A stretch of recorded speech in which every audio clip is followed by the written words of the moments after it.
Fin de espacio promocional y publicitario. En la aplicación Exa Ecuador usted puede mirar nuestros programas en vivo o verlos cuando tenga tiempo. Descargue gratis la aplicación Exa Ecuador, disponible en App Store y Google Play. No se pierda ninguna de nuestras entrevistas. Descargue Exa Ecuador. 8:12. Y sí, estamos reinstalando esta mesa de diálogo y conversación con Margarita Carranco y con Milton Luna. Los dos, no solo, yo diría, han hecho militancia por la educación, por la formación, por la cultura, por los derechos de todos. Y claro, el tema que les hemos invitado para tratar es este abuso sexual a los niños, ¿no? Que se presenta como un gran tema, que hay marchas por unas leyes, pero llegamos a un momento dado y yo sí les quiero preguntar, ¿por qué se llega a descubrir y como dirían, se visibiliza algo que no ha sido de ahora, por lo que estamos viendo? Que los ministros de Estado de Educación dicen, yo visitaba el colegio, pero nadie me dijo nada, que no habían exámenes psicológicos para los profesores, que no sabemos cuántos profesores se reclutaron en estos 10 años. ¿Qué pasó con Margarita, bienvenida. ¿Cómo entendemos que esto nos esté pasando como sociedad? A ver, estamos en un momento difícil, doloroso, por muchos temas que están apareciendo. Uno de los temas más fuertes que apareció en estos meses anteriores y no dejará de aparecer mientras no hagamos algo, que es el femicidio. Cada 53 horas están matando a una mujer. Y luego todos los escándalos en las escuelas, empezando por la Condamine, luego esta academia, razón por la cual la Asamblea tuvo la acertada, digamos, decisión de hacer una comisión especial, AMPETRA, para estos casos, que eso es darle importancia a un tema. Pero esto no aparece ahora, esto viene desde hace tiempo. Las chicas de la academia contaron historias de hace tiempo, no historias de ahora, no es que ayer pasó. Se ha naturalizado tanto en el sistema educativo, en algunos establecimientos, no en todos, por suerte, este tema del acoso sexual, de la violencia sexual, inclusive casos de violación. Y con la tapada de los mismos directores, porque el primero que tiene que saber es el rector o el director de la escuela, inmediatamente dar aviso. Y el sistema educativo tiene una deuda con esto. No es solamente buenos edificios, excelentes metodologías, aparatos electrónicos extraordinarios. Yo siempre decía cuando estaba en el municipio, en la época de, digamos, con esta administración, y cuando iban a construir el metro, le digo, este metro va a ser utilizado por hombres y mujeres, y hay que trabajar el tema social. No solamente que se traslade lo más rápido, sino ¿qué siente esta persona? ¿Qué sufre esta persona? ¿De dónde viene ese niño abusado sexualmente, esa mujer violentada, etcétera, etcétera? Estamos en una sociedad tan violenta que este tema de los escándalos en los colegios solamente están apareciendo los que estaban escondidos y seguirán apareciendo mientras se hace público lo que, entre comillas, creen que es privado, y que los maestros, en un espíritu de cuerpo equivocado, porque no son formadores aquellos que callaron y se enteraron, porque no es que de la noche a la mañana alguien se entera, los chicos denuncian y los demás no vieron algo extraño. ¿Qué hace el inspector? ¿Qué hace el psicólogo del colegio y la escuela, de estos colegios y estas escuelas, que no se da cuenta que hay un comportamiento extraño de los chicos? Hay ciertas indisciplinas que están expresando, estoy llamando la atención, pero como hay un poder dentro del sistema educativo, porque hay que entender que existe un poder, está el rector, está el inspector, están los profesores, etcétera. Y existe machismo y adultocentrismo, y machismo porque el tema de la violencia sexual se comete con más frecuencia con las niñas que con los niños, porque también hay niños, pero más es las niñas. Entonces, si tienes dos, son rectoras, pero claro, rectoras, te estoy diciendo más bien en el tema de víctimas. Y resulta que este espíritu de cuerpo dice mucho de la vocación que tienen estos maestros, que tienen que ser el ejemplo. Los maestros y maestras, la rectora, ¿cómo se atreve en el colegio Aguirre? ¿Cómo se atreve a poner llave? Y la fiscal no pudo entrar. Tuvieron que meterse por un lado porque estaba dándole posibilidades a que huya uno de los Es una especie responsables. de complicidad, ¿no? Complicidad. No hay derecho. Este tema es bien doloroso. Todos tenemos que ponernos la mano en el pecho. ¿Qué hemos hecho como padres de familia? Porque también los padres de familia tenemos que, y las madres de familia, darnos cuenta el comportamiento de nuestro niño. El día de ayer, anteayer, hace un mes, ¿es el mismo de ahora? Claro. Lo veo extraño, lo veo triste, lo veo escondido, con miedo. Le estoy preguntando, me dedico a dialogar un poco con él, ¿ya? Los maestros, el maestro de matemáticas, de gramática, llega, este chico está bajando de notas. Algo está pasando, averigüe si es la casa, averigüe si es el colegio. Están con Llévele al miedo. psicólogo del Llévele colegio. al psicólogo del colegio, ¿ya? Entonces, todos tenemos y todas responsabilidades de que los maestros y las maestras son responsables de que proteger a esos niños mientras tengan este método. No puede ser que ahora los sitios de mayor seguridad donde los padres y madres debemos estar tranquilos, ya son inseguros, tanto la casa, porque el tema de volvieron violencia un peligro. sexual, incesto, se da en la casa también y también se da en la escuela. O sea, nuestros niños no están protegidos. Por lo tanto, el sistema educativo, además de recuperar el sistema de protección de niños, niñas y adolescentes que el Código de la Niñez lo determinó, yo fui presidenta del Consejo de Protección de Niños, Niñas y Adolescentes durante 9 años en la época de Paco Moncayo, era un instrumento, digo era, ya le voy a decir por qué, era un instrumento poderoso, porque era la instancia donde los padres, madres de familia podían ir a denunciar. Pero desgraciadamente este consejo, gracias a la brillante idea, entre comillas, del gobierno anterior, crean los consejos de igualdad, que es una estructura que solamente se paga gastos corrientes, porque si les pedimos cuenta qué han hecho, no han hecho absolutamente nada en materia de derechos, absolutamente nada. Margarita, y para saludar a Milton Luna, gracias por acompañarnos. Milton, el pacto social que ustedes tienen y con lo que han venido trabajando por la educación y todo eso, ¿habían analizado este tema que ha estado oculto, pero que es una realidad y que cada día encontramos que va a seguir? ¿Qué estará pasando en las provincias más pequeñas? ¿Qué estará pasando en la ruralidad? Milton, ¿hay a dónde adherirnos este rato para ver cómo enfrentamos una realidad lacerante como la que estamos viviendo? Bienvenido, buenos días. Gracias, Francisco, Margarita, las personas que nos escuchan. Hay varios aspectos, varias premisas que vale la pena colocarlas sobre la mesa. Uno, que la violación, la agresión sexual, el acoso, en fin, es una acción de fuerza. Yo creo que ese es de fuerza, que creo que es un hecho importante, ¿no? Que se respalda o que está encubierta y está, de alguna manera, responde a una lógica de poder. Entonces, a medida de que instancias de poder, sea del Estado o de la sociedad, operan con esta lógica, se naturaliza, se legaliza, se normaliza esas acciones y relaciones de fuerza que parten de ese poder. El asunto importante a aclarar es que los violadores, los maltratantes han existido siempre y seguramente van a seguir existiendo. El tema es, con sus desviaciones. Claro, el tema es cómo frenas eso como Estado y como sociedad y proteges precisamente a los más débiles en la relación, y en este caso que son los niños. Aquí se han levantado una cantidad de leyes, códigos, en fin, que están, como bien señalaba Margarita, en el papel, pero lo que habría que entender es que ese poder y esas relaciones de fuerza pueden ser frenados o potenciados. A mí me parece que en los últimos años, es decir, en la última década, se potenció, se amparó esto que ya existía previamente. Y en este caso, una de las instancias de poder y una de las instancias de estas relaciones de fuerza opresivas, definitivamente es de escuela, y es de escuela tradicional, ha sido la escuela, ¿no? Es decir, forjada bajo un concepto de fábrica y de cárcel en muchos casos. Pero reitero, esto puede potenciarse.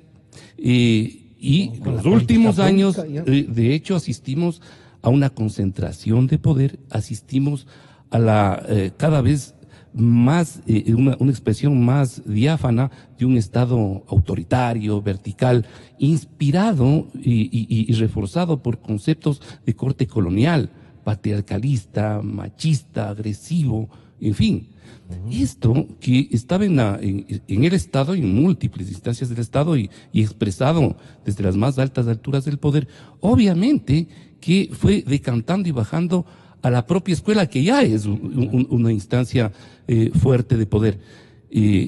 Entonces, por supuesto, lo que hemos estado viendo en la última década, por ejemplo, es un reforzamiento y una mayor expresión de la violencia. Ha crecido la violencia dentro de los establecimientos. Bueno, la violencia en general en toda la sociedad, en las calles, en los buses, en los hogares. De esto hay estudios. Claro. Y sobre todo también en las escuelas.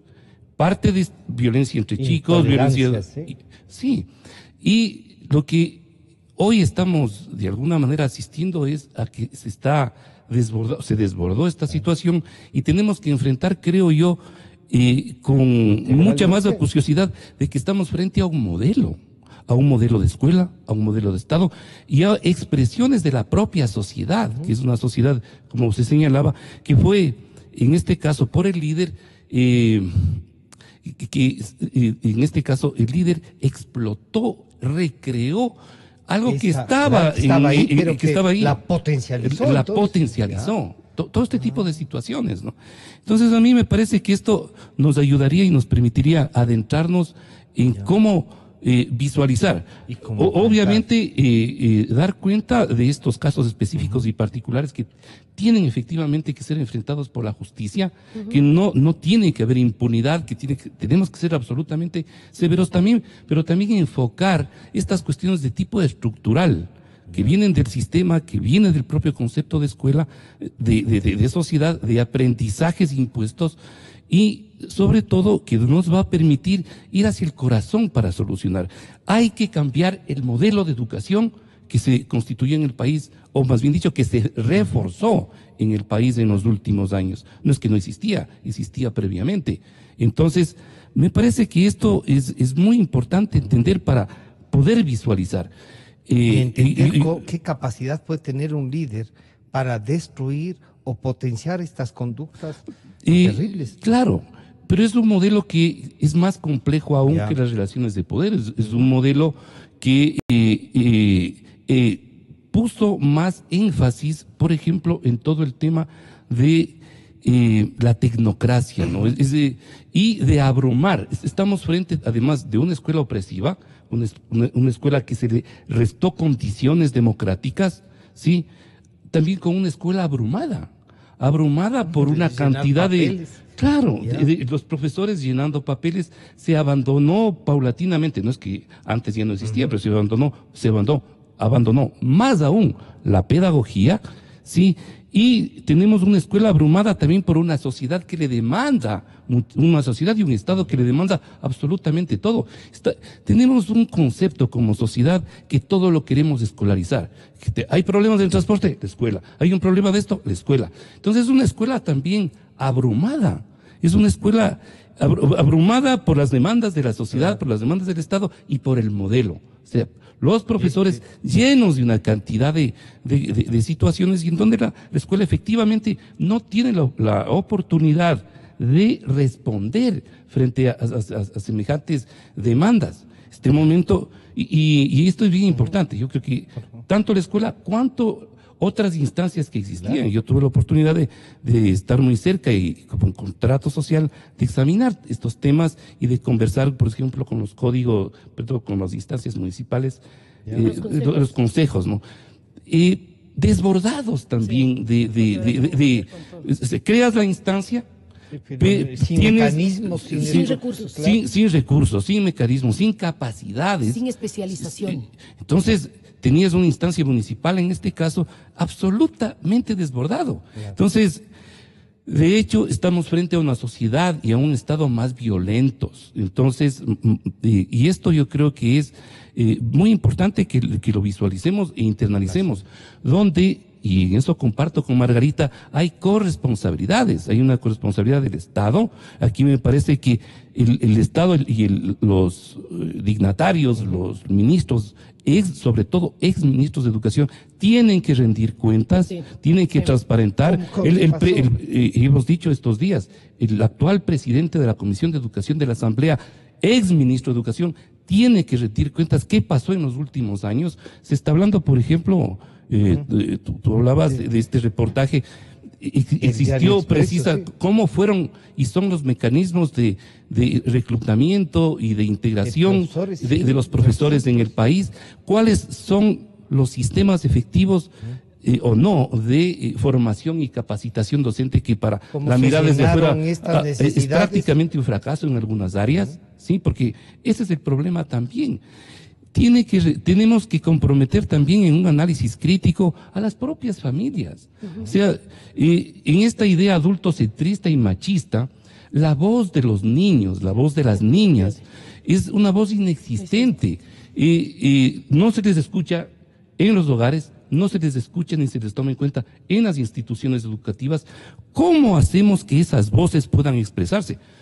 La única salida, para mi criterio, es del verdadero ejercicio de los derechos humanos, y de crear condiciones democráticas, de recuperar las condiciones democráticas dentro de los establecimientos estudiantiles.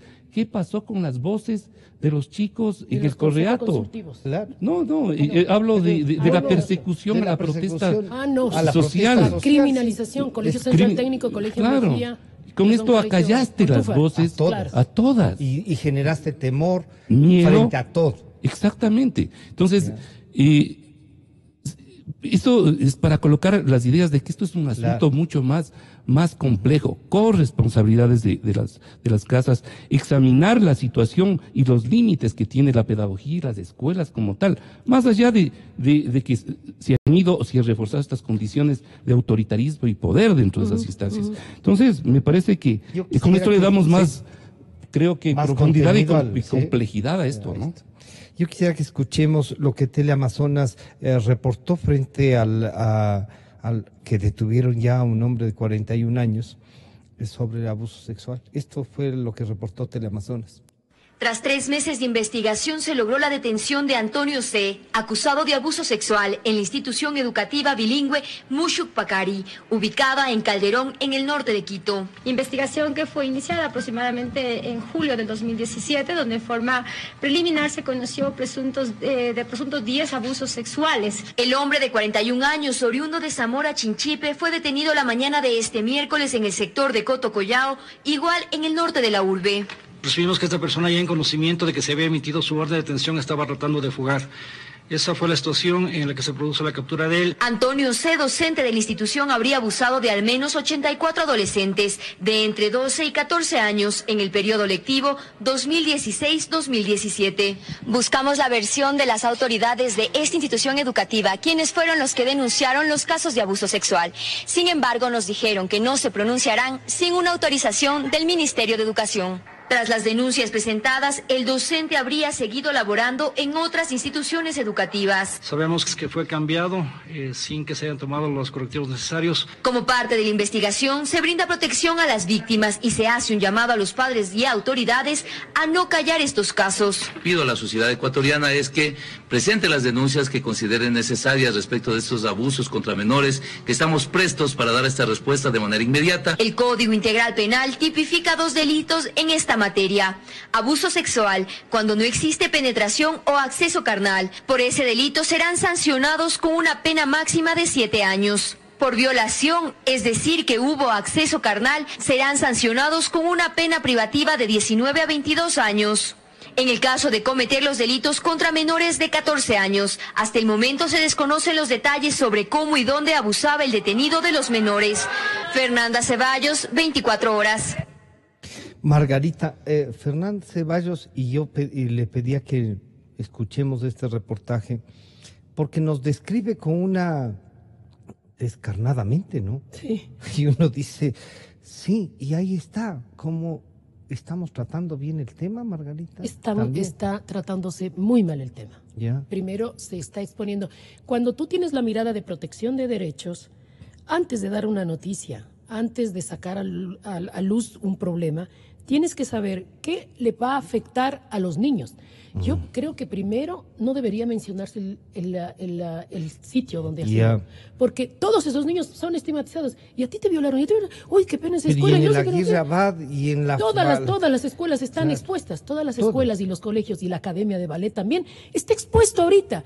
El primer error es justamente no mencionar el establecimiento educativo, porque todos los niños van a ser acosados, preguntados, a ver, etcétera. Pero etcétera. Margarita, ahí yo hago como comunicador, cuando nos citan a una rueda de prensa, cuando hacen la denuncia, dicen, ¿por qué no denuncian esto? ¿Por qué no hacen esto otro?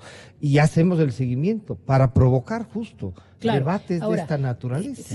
El segundo momento, las responsabilidades no solamente tiene quien cometió el delito. La responsabilidad la tiene el rector, el director, los profesores, padres de familia, especialmente profesores y directores, que se callaron porque esto no apareció. ¿Cómo así aparece recién ahora? No es que algo está pasando. Ya había sistemáticamente estos temas y no lo ven. También tienen responsabilidades administrativas, sanciones administrativas, eso dice la ley, ¿ya? Inmediatamente, si esto ya va a juicio, la otra protección es a esos niños. Protección interna dentro del colegio, porque en lugar de... Claro, el tratamiento inmediato, psicoterapéutico, y no solamente esos niños, sino a las familias, porque la familia entera se empieza a implicar, a angustiarse, a desesperarse, esa madre, ese padre se sienten culpables, ¿por qué no nos dimos cuenta? ¿Por qué no lo escuchamos? Mira, aquí hay unas estadísticas, dice que en violencia sexual logran efectuarse las denuncias, el 40% de niños, niñas y adolescentes abusados no dieron a conocer el hecho a ninguna persona. Miedo. Esto debido a que el 28% de los que avisaron no les creyeron. A los niños, desde el adultocentrismo, no les creemos que están inventando, que están fantaseando. Es muy cómodo para los adultos, maestros, decir, no, está mintiendo, está exagerando, ha de haber sido una cosa así nomás, ¿qué pasó esta niña? Y claro, ejercen el poder. Claro. Mira, el poder, yo me espelucné y me quedo viendo con el Milton, cuando dice, no pueden hacer nada mientras no les autorice a la entidad educativa. O sea que hemos creado en los 10 años anteriores una cultura piramidal de poder que resulta que no puedo decir nada cuando este es un delito. Yo no me puedo callar como maestro, tengo que decir inmediatamente, tengo que primero decir a las autoridades. Ahora entendemos por qué la negligencia y por qué estos delitos quedan en la impunidad, porque tienen que bajar todo el parámetro y en algún camino se quedarán porque son amigos del que cometió el delito. Y entonces es un tema tremendo, ¿no? Y por eso yo considero que hay cómo desmontarse eso. Mira solamente estos datos que traje de la Fiscalía. Casos de violación, esto es en general, no solamente en escuela, ¿no? 5.634 denuncias de violación, 59 sentencias, es decir, el 1.05%. Acoso sexual, 1.488 denuncias, 11 sentencias, 0.74. Violencia sexual, 285, 12 sentencias, 0.70. Solamente el femicidio tiene el 52, perdón, está aquí, femicidio, 59 casos, 15 sentenciados, el 25% de sentencias. O sea que solo el femicidio, y eso por todo lo que hemos venido haciendo. Todo lo que pero el resto, sumo 73.000 casos, 932 de violencia y apenas el 0.4% de sentencias. Cuando ves que hay impunidad, la delincuencia y la violación y la violencia impera, porque el mismo sistema de justicia no está dando la respuesta adecuada, no tiene los procedimientos y los protocolos adecuados y procedimientos especiales y expeditos que debe tener para proteger. Por eso, una política pública que hay que hacer, hay que contemplar los 6 componentes que debe tener una política pública. Prevención, ¿qué están haciendo los colegios? A ver, primero, decirle al ministro, porque bueno, el haber puesto la última pregunta en la consulta sobre el tema de que la no prescripción de los delitos, esa es una cosa importante para decir, por ejemplo, si esa, y esa es una, el presidente ha tomado una decisión con respecto a esto que le apunta también a lo que está pasando, pero decirle al señor presidente y al señor ministro que tiene que estar ya en un plan rápido de prevención para que no siga pasando. para seguir descubriendo y quitar los miedos. Y lo que decía Milton, construir democracia. Si es piramidal, por Dios, bajamos. Solamente veamos antes el miedo que teníamos a todo. Y veamos ahora que está convocándose a diálogos desde el Ejecutivo, las cosas se han ido calmando y empiezan a aparecer cosas que no aparecían antes. Claro. ¿Qué había antes? Miedo. ¿Qué hay ahora? Iniciamos con un proceso de confianza. ¿Qué pasa con los niños? Si a los niños le dicen, verán el rector, el director, el inspector, y calladitos y silencio, fórmense, tienen un miedo alrededor de eso. Llega a la casa el padre, la madre, ese miedo hace que esos niños se callen y nunca conversen, porque además al miedo añadido a la naturalización de estos delitos dentro de la escuela, se junta la impunidad porque no dicen absolutamente nada. Entonces, la prevención, dentro de la prevención, tiene que cambiarse la estructura y el modelo educativo, tiene que ser un modelo horizontal, donde la comunidad educativa participa, donde los profesores están ahí conjuntamente con los padres de familia, velando por la construcción de valores. ¿Para qué ponemos a nuestros niños a la escuela? Yo, por ejemplo, no quiero poner a mis hijas, bueno, ya están grandes, pero nunca quise poner a mis hijas, a las nietas, nunca quise poner para que le enseñen matemáticas, gramática, nada más, que le enseñen principios, valores, y que sean un ejemplo los maestros, y que psicológicamente los maestros tengan armonía. Claro. Y las que vienen de la casa también, principios y valores desde la casa. Los padres de familia tenemos responsabilidades. Horizontal, donde yo tenga la capacidad de discernir, de diferir con mi profesor y el profesor escucharme, de encontrarnos entre compañeros. El consejo estudiantil, los consejos estudiantiles, me pregunto, ¿cuál es el papel de los consejos estudiantiles? De los consejos escolares, que deberían ser unas instancias propias para que los niños que están sufriendo alguna vulnerabilidad tengan espacios. Hace falta dentro de cada escuela y dentro del sistema educativo hacer un sistema de protección a los niños, niñas y adolescentes para hacer prevención. El tema de educación sexual es tan importante. Yo digo, a las personas que marcharon, estos grupos conservadores que marcharon, le ven al tema de la sexualidad como algo pecaminoso, cuando la educación sexual es importantísima para prevenir. Como educación sexual. ¿Para qué previenes? Para que sepas que si el profesor te toca algo que no debe tocar, eso está mal y lo tengas que decir y saber cómo funciona la sexualidad de las personas y cómo tienes que uno protegerte. Entonces el tema de prevención es un elemento fundamental que tiene que ser, y protección, que los chicos sepan cuando ya se vulneró el derecho que están protegidos, que alguien te puede acudir y que te sientas tranquilo que nadie te va a hacer daño. Pero la atención también es inmediata para que las secuelas, si ese niño no es atendido ahora y el Estado no asume la responsabilidad, la familia no asume la responsabilidad, tenemos chicos en situación de violencia, en situación de adicción, y tenemos suicidios. Muchas de las causas de los suicidios son estas, la violencia sexual. Milton, estas descripciones son duras y que la sociedad las va a tener que ir asimilando. Pasa por estas visiones de familia, por estas discrepancias de qué mismo hacer la familia, y no somos capaces de respetar todas esas visiones y de encaminarnos en defender a los más vulnerables. ¿Qué debemos cambiar ya en el modelo, Edu? ¿Esto falló? Por supuesto, y a mí me parece que ya desde hace rato, en el debate y el conocimiento de la educación y de la pedagogía, hay varias concepciones absolutamente importantes que creo yo hay que recuperarlas y recrearlas. Es decir, pasar de la escuela autoritaria que genera miedo, que genera represión, que es absolutamente vertical, como se ha señalado, a una escuela democrática. Pero no solo la escuela, sino el sistema, un sistema democrático.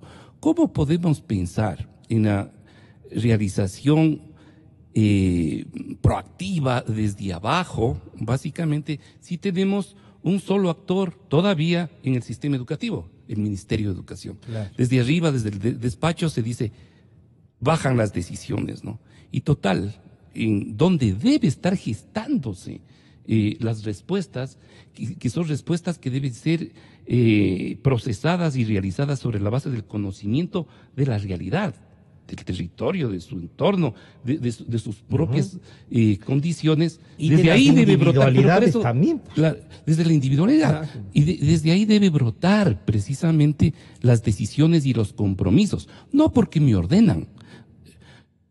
Hoy me enteraba de que se ha decretado el día, seguramente es por todo este tipo de cosas, se ha decretado el Día de la Familia. Entonces viene por decreto desde el Ministerio de Educación y todos los establecimientos el Día de la Familia. celebrar el Día de la Familia. Sí, tal vez interesante idea, pero ¿cómo preparas tú para que no se convierta en fetiche, en fórmulas de exclusión, ¿no?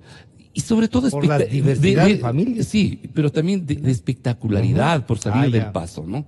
Probablemente es buena la idea, pero ¿cómo esa buena idea, haces para que se construya, se traduzca y se realice desde abajo? Para esto es necesario la construcción de un modelo que genere autonomía. Autonomía en los establecimientos educativos. Abandonamos la descentralización. La descentralización es reparto de poderes, democracia. Y sobre todo la autonomía pedagógica es central, porque desde ahí precisamente puedes responder con un aspecto clave de la educación de calidad, que es la pertinencia. O sea, la calidad de la educación es sobre todo pertinencia y ejercicio de derechos, entre otros elementos, ¿no? Entonces a mí me parece que esto es de crucial importancia, recuperar esas posibilidades de un sistema educativo democrático, de escuelas con capacidades de desarrollar múltiples posibilidades de formación para los chicos, pero no solo de los chicos, de los docentes. Es decir, aquí el papel clave y fundamental es de los docentes. En esto yo quiero remarcar muchísimo, Francisco, que no porque esto sucede, ¿no? Que el momento en que saltan todo este tipo de situaciones, por supuesto, quien está cometiendo es alguien con el nombramiento de profesor. Pero en realidad es un abusador sexual y un enfermo mental. Yo creo que obviamente esto tiene que ser tratado en términos de ese caso y de esa individualidad que responde a un tema social y político como lo estamos abordando. Pero cuidado con generalizar. Es decir, hay cientos también a los profesores que hacen un gran trabajo. Exacto, hay decenas de miles de profesoras y profesoras con altos niveles de calidad, con sensibilidad, y sobre todo tenemos que aprovechar esta situación para valorizar la profesión docente. Porque lo que sucede y ha sucedido es el maltratamiento del tema docente desde hace rato. O sea, no solo del correato, sino desde mucho antes, ¿no? Entonces, hay que revalorizar y valorizar la profesión docente, y eso implica precisamente repensar una cantidad de cosas. Desde el tema salarial, el tema salud, el tema jubilación, el tema formación. Es decir, a mí me angustia que, claro, le estamos responsabilizando a las propias instituciones, a la escuela. Creo que hay que responsabilizar a la institución que es el ministerio. Pero, ¿qué de las universidades que están formando? ¿Hasta dónde llegaron o cómo están los institutos de formación docente en el país? Que fue lamentablemente también una de las políticas que debe responder los anteriores ministros de educación. Eliminaron los institutos docentes de los profesores. Claro, entonces hay una problemática mayor que se tiene que enfrentar con mucha fuerza y con serenidad, ¿no? Entonces yo diría, colocar esto donde se debe colocar y efectivamente llevar al Estado y también enfrentarle a la sociedad y a la corresponsabilidad de los padres de familia. No podemos concebir, y debemos ser absolutamente autocríticos, que nuestra actitud como padres de familia, por miles de circunstancias, depositamos absolutamente en la escuela y nos olvidamos. Nos abstraemos y nos encargamos al colegio, a la escuela, y ustedes tienen responsabilidad. Claro, tampoco es así. No es así. Entonces, cada cual con sus responsabilidades. Yo creo que, y esto es bien importante entender, que el tema de la corresponsabilidad es visualizar los diferentes roles que tienen las instancias, el ministerio, la comunidad, recuperar la comunidad educativa. Milton, ahí hay una cosa que yo quería preguntarle y le voy a preguntar también a Margarita, pero ¿les han hecho evaluaciones a los profesores y a los odontólogos y médicos de cada uno de los colegios cada año? Y los rectores les califican el desempeño, todo eso, cada año. Pero no les han hecho pruebas psicológicas para el ingreso, ¿no es cierto? Pero y en esas calificaciones, ¿no habrán descubierto algo? sea, o las calificaciones son para vengarse de los que no estaban de acuerdo, y los rectores, a mí me consta de dos, al menos a una por un proceso jurídico, maltratando a los profesores, diciendo yo puedo sacarles, no me molestarán, ¿no? Y peor a los profesores que tienen contratos, sometidos. Un poco más les hacen limpiar las aulas a ellos mismos. Así y en es. algunos casos les hacen limpiar las Así aulas. es. Odontólogos o médicos que mandan como no tienen cómo trabajar, les mandan a buscar cómo organizan los libros. O sea, ese maltrato con la posibilidad de botarte del trabajo, con esa autoridad que agarraron los rectores porque son nombrados por el poderoso, ¿no? Así es, y esto me permite poner otros ejemplos. Cómo se desvalorizó ya en el hecho educativo por este modelo que se aplicó, profesores llenando formularios todo el rato, es decir, sin capacidad de pensar y de reaccionar y de preparar bien sus clases, aparte de pésimamente formados. Pero también profesores de conserjes, Claro. profesores de persiguiendo a los estudiantes en los patios, o sea, casi como policías, ¿no? Profesores haciendo cualquier cantidad de otro tipo de actividad que no es la actividad de la formación, precisamente. Entonces, desvalorizado y distorsionado el rol del papel docente. Entonces, esto tiene que decirse también. Por eso es que tienen que rendir cuentas los exministros de Educación y este señor que está de presidente de la Comisión de Educación del Congreso. Entonces, por supuesto que hay ahí un modelo gravísimo. Y yo diría, esta cuestión debe conducirnos a que el presidente de la República, el ministerio actual, contemple esta situación. No hay que tomar, por supuesto, hay medidas emergentes que hay que tomar y hay que enfrentar, y la judicialización está muy bien, por supuesto. Pero hay problemas de tipo estructural. Y la evaluación de las políticas educativas y del modelo y de todo este tipo de cosas que redujeron también, como reitero, las condiciones de desarrollo crucial de la democracia dentro de los establecimientos educativos. ¿Por qué yo profundizo en esto? No puede existir la realización del derecho, esto es un problema conceptual, y el ejercicio de los derechos de educación si no hay condiciones democráticas para que puedan realizarse. Entonces, es lo uno con lo otro. No hay derechos, cuando aunque sea uno lo eliminan, no hay derechos. Claro. Y no es tampoco de recurrir ni al memorismo, apréndete el código de la niñez y adolescencia. No es eso, sino cómo sabes, cómo aprendes y cómo practicas. Entonces, cómo no necesitas de la ley para actuar humanamente. Y cómo no llevamos, no curriculizamos, o sea, cómo no estatizamos en definitiva una norma que debe ser de relación y de comportamiento. Y aquí este asunto, entonces nos lleva al punto de llegada y de arranque, que es cómo construimos seres humanos, integrales, creativos, críticos, solidarios, que sepan también matemáticas y lenguaje, por supuesto, pero toda esta otra cosa que está ahí, comparta la mochila de la vida, ¿no? Sí, entonces retornamos a la idea de qué concepto de calidad de la educación queremos y qué tipo de instituciones debemos construir para esto. Margarita, ¿cómo miras esta propuesta de Milton? ¿Dónde se construye democracia? En la casa y en el colegio. Los padres debemos crear condiciones participativas dentro de la casa, en la toma de decisiones, en la formación, etcétera, y los maestros crear condiciones para construir democracia. Esos niños, niñas, adolescentes que van creciendo en un sistema educativo democrático y en una familia democrática saben ejercer democracia afuera. No tienen miedos y saben opinar y saben tener pensamientos diferentes y los otros acogen. ¿Dónde se construye valores y principios?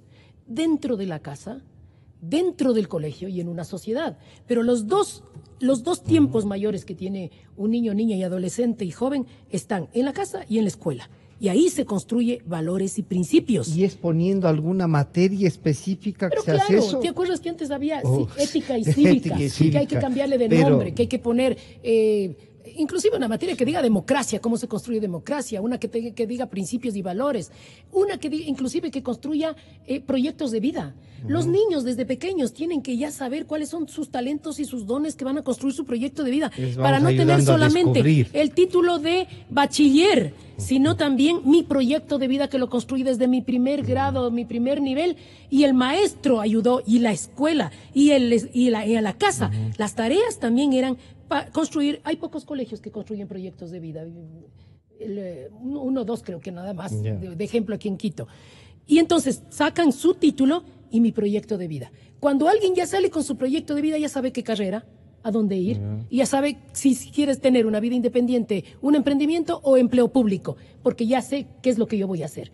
Los chicos salen de sexto curso, no saben qué hacerse.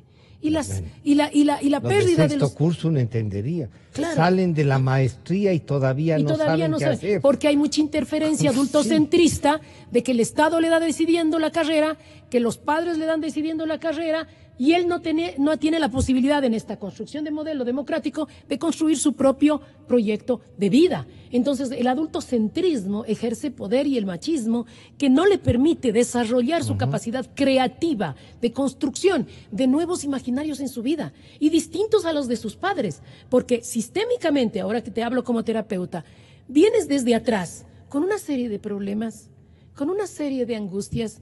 Vienes de un sistema de agresión, de homicidios, porque hay un sistema familiar de tíos, primos que vienen.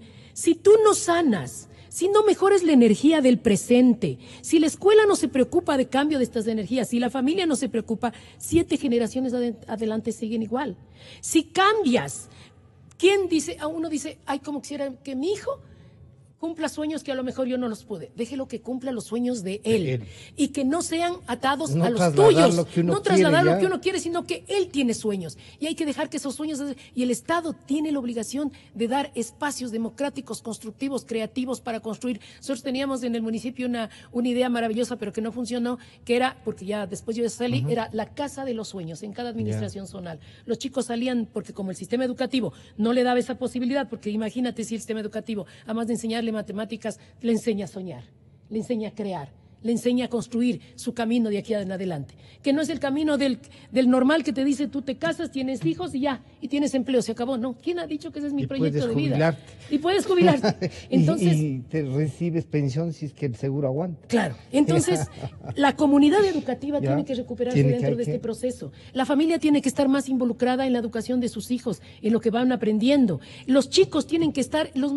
Los manuales de convivencia, los pactos de convivencia, los códigos de convivencia, era cuando luchábamos por los derechos de los niños, eran los códigos de... ¿Cuáles son los códigos de convivencia? Que yo normalmente en el tema terapéutico aconsejo a los padres y madres de familia. Sentémonos juntos y a nivel de la familia hagamos un pacto de convivencia y nos ponemos reglas entre todos. No es el papá el autoritario que dice, si haces esto y esto es malo, te castigo, te sanciono. De premiación o castigo. Y a nivel de comunidad educativa, padres de familia, maestros y chicos se ponen de acuerdo cómo convivir. No desde el autoritarismo, porque ese es un mal mensaje que dan. El autoritarismo es el pésimo mensaje para construir democracia. Este momento difícil, crudo y duro para difícil, pero hay que crear, yo insisto, un subsistema, porque ya hay un sistema de protección que hay que recuperarlo, porque la institucionalidad se ha perdido en el camino. Con los consejos de igualdad no hemos ganado nada. Hay que recuperar todo ese sistema que los niños tuvieron. Los consejos de niñez. Los consejos de niñez dieron la posibilidad maravillosa de tener consejos consultivos de jóvenes que eran los consultores de los adultos de qué es lo que tenemos que hacer, y se transforman en consejos grandes para niños, mujeres, para todo el mundo, sin especificidad, sin especialidad, sin recursos. Entonces están en la indefensión muchos de estos chicos porque no tienen un espacio. Las juntas de protección se convirtieron en juntas de protección para todos los temas. Imposible. Milton, ¿cómo replanteamos esto entonces? A ver, de esta cosa dolorosa, dura, que hay que ayudar a salir, y todos tenemos que esforzarnos, un plan inmediato. Yo decía, capaz que no solo una cátedra, lo que era ética y cívica que realmente fortalecía, te enseñaban por lo menos a cantar el himno. Pues. O sea, sí, pero algo más, o sea, no puede ser una cátedra nomás. ¿Qué más les planteamos para ir reflexionando y creando una corriente de ciudadanía que encuentre respuestas y evite que esto pueda suceder? nuevamente, es el tema de, primero, darnos cuenta, concienciar, que es lo básico, de el modelo que nos rige. Porque si no somos conscientes de esto, y más aún, yo diría, si no son conscientes de esto las autoridades que están dirigiendo, porque yo a ratos pienso que no son conscientes. ¿Ah, sí? Sí, es decir, pienso que creen que todo lo han hecho bien en estos 10 últimos años y que hay algunas fallitas que hay que corregir. Si ese es su concepto, pues estamos absolutamente mal. Siguen ahí. Claro. Entonces, primero evaluar, diría yo. Es decir, tiene que evaluarse qué es lo que ha sucedido en los últimos años. Quisiera yo señalar con mucha precisión nuevamente, no es que estos temas se inventaron, porque iríamos un tema nuevamente refundacional, en el Correato. No, ya existían antes, décadas antes. Hay problemas estructurales, sino que se potenciaron con este modelo autoritario. Es decir, por favor, yo creo que hay una historia y hay unos conceptos que hay que mirarlos con esa dimensión temporal también y sustantiva, ¿no? Entonces, ser conscientes. Entonces, hay que evaluar. Hay que evaluar los sistemas de evaluación. Nosotros le hemos dicho, nos hemos acercado al Ministerio de Educación, hay que evaluar la evaluación. Porque se ha sentado todo un sistema de evaluación. Sí. Entonces, esta evaluación que se convirtió de alguna manera en la locomotora de la reforma educativa en el Correato, ¿sí? Y que todo está volcado hacia eso tiene que ser evaluado.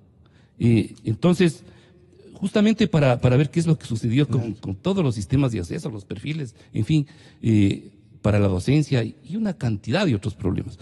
Luego yo creo que es muy importante que el tema del modelo, plantearse seriamente en la construcción de un modelo que relacione todo lo que hemos señalado. El tema del enfoque de derechos, el tema de crear condiciones democráticas, el tema, por supuesto, de la actualización de las materias, de la didáctica sobre todo. No es necesario, y a estas alturas, tener efectivamente una materia, por poner un caso. Es decir, si tú, y hablo en este caso como historiador, en ciencias sociales, si tú haces un ejercicio de enseñanza de la historia como debe enseñarse, ahí estás hablando, no, tienes que obviamente hablar de fechas, pero sobre todo hablas de procesos, hablas de valores, de comportamientos, y tienes la enorme oportunidad a través de contrastar una cantidad de información de crear valores. Es decir, no es necesaria solo la materia.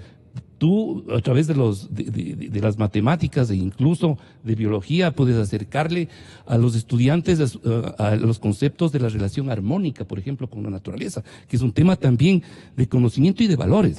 En fin, este es para indicar que... Yo recuerdo profesores de biología y de ciencias naturales que hacían eso. Claro. Que te enseñaban a sembrar, que te enseñaban a tener una planta. Y justamente hay que recuperar y desarrollar nuestra propia pedagogía también. Por eso el tema de la pertinencia, por eso el tema de asentarle a la escuela en la realidad, de darle las posibilidades que desarrolle. Margarita decía hace un momento, sí, hay dos escuelas. Lo que sucedió con el modelo autoritario es que sí existía, porque esa era la tradición en el país desde hace muchos años, colegios experimentales públicos y privados que desarrollaban iniciativas de innovación. Eso, con el modelo autoritario, se ha ido perdiendo y se perdió en muchos lados. Es decir, la gente atada para cumplir las instrucciones rígidas de una autoridad que te impone absolutamente todo con este modelo homogenizante. Entonces, y eso te hace perder creatividad, desde el rector al profesor, y obviamente todo el mundo obedeciendo. Pues. Lo que acaban de decir, no tenemos autorización. Entonces, en un ambiente de ese tipo, por supuesto, los violadores, los abusadores, los maltratantes, que siempre existirán, tienen caldo de cultivo y un entorno donde pueden desarrollar sus malas mañas. Pero en un ambiente distinto, democrático, donde se fomente la creatividad, donde existan las libertades de cátedra, de pensamiento, en fin, es otro el cantar. Por supuesto, hacia eso hay que ir. Pero primero, los tomadores de decisión deben tomar conciencia, y aquí el papel de la sociedad que tú señalabas. Es decir, esto debe convertirse en un movimiento de la sociedad. Aprovechemos de esto para darle la vuelta en términos positivos, a recuperar una educación distinta que forme, como yo decía hace un momento, a seres humanos plenos, creativos, inteligentes, sensibles, solidarios. Eso hay que apuntar, y comprometidos consigo mismo y por con lo el tanto, país. con la sociedad. Pero por supuesto. Uno se compromete con uno mismo, Claro, es con y la eso sociedad. se hace solamente con una pregunta. ¿Qué tipo de vida quiero yo? ¿Qué tipo de sociedad quiero construir? ¿Dónde la construyo? En la familia y en el sistema educativo. Si yo digo, si los chicos les preguntamos, ¿cómo te sientes en el colegio? ¡Bien! Pero si los chicos, esperando que se acaben las horas. ¿Qué estamos haciendo? Si los chicos no viven plenamente su educación, porque los maestros tampoco viven plenamente su vocación de manera creativa, libre, sus energías, cómo nos relacionamos y cómo hacemos que estas relaciones se vuelvan culturalmente amigables, energéticamente positivas afuera. Entonces, lo que aprendes en la escuela y lo que aprendes en la casa lo llevas afuera, y estamos con una sociedad violenta. Entonces, ¿qué sociedad queremos? ¿Qué quiero yo de mi vida?